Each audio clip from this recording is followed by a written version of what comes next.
Welcome to Reading the Gospels Together for Saturday, April the 25th, and we're looking at Mark chapter 3. Now, yesterday I said that there were some surprising things in today's reading. I'm sure that you found some, and there are a few that I would like to highlight today. Now, the first happens during a healing on the Sabbath. The Pharisees are watching to see if Jesus does anything that they can use against him. And since there's a fellow suffering from what is described as a shriveled hand, they're hoping Jesus will heal the man, thereby ironically failing to obey the rule about working on the Sabbath. Now, you and I might not consider that work, but the Pharisees had constructed a comprehensive set of rules and regulations to buttress the Sabbath command. Perhaps you grew up in a household where there were lots of rules about what you could and could not do on a Sunday. And most of those rules you probably wouldn't be able to find in the Bible. Now, such man-made rules will not stop Jesus from helping a person in need. Knowing these critics are watching, we read, "Then Jesus asked them, 'Which is lawful on the Sabbath, to do good or to do evil, to save life or to kill?' But we read they remained silent." So far, nothing surprising.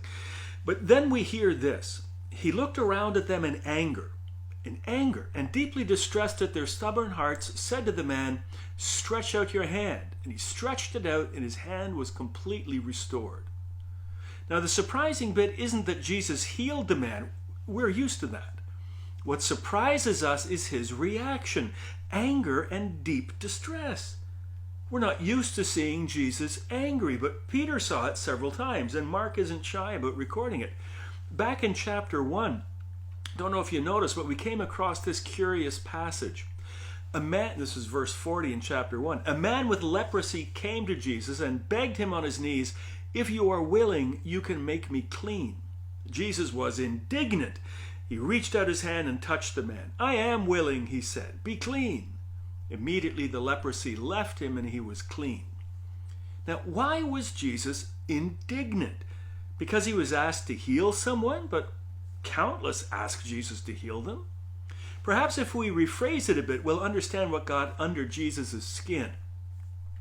A man with leprosy came to him and begged him on his knees, "If you actually cared about me, if you bothered to try, if you really wanted to, you could heal me." Put that way, we can understand. The man, in looking for a miracle, is trying to shame Jesus into it.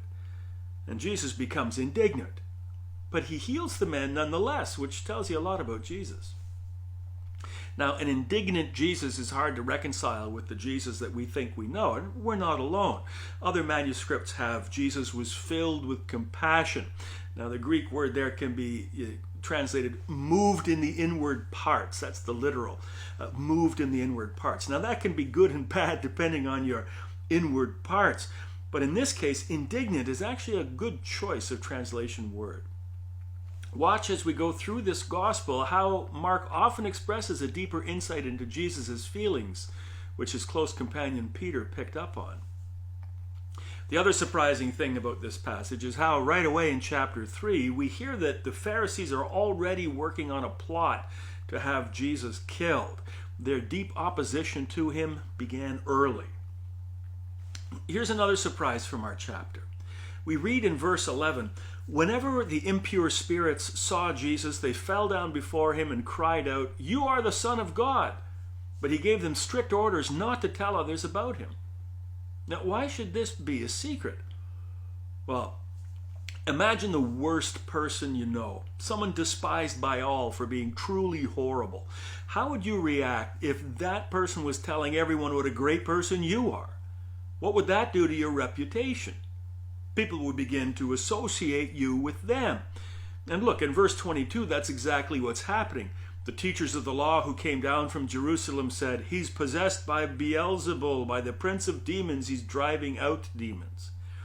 Jesus does not want the primary witness to his true identity as the Son of God to be impure spirits who cause untold suffering and pain. But we're coming to the big shocker in this chapter, Jesus' family. In verses 20 and 21, we read, Then Jesus entered a house, and again a crowd gathered, so that he and his disciples were not even able to eat. That's not the surprising part. Remember, Peter's always complaining about being hungry. The surprising bit comes next. When his family heard about this, they went to take charge of him, for they said, "He's out of his mind." We hear a few verses later that the family in question is the mother and brothers of Jesus. Now, it's a painful thing for your family to misunderstand you. Now, it could well be that they're simply being protective of Jesus here, who's already in hot water with the authorities and who are right there accusing him of being in league with the devil. You could say that Jesus' family are making excuses to get him out of trouble. Don't mind him. He's not right in the head. But we know from the Gospel of John that Jesus' brothers did not believe in him. They finally come around, but only after the resurrection. This must have been a painful separation for Jesus. And what he does in response is to redefine family.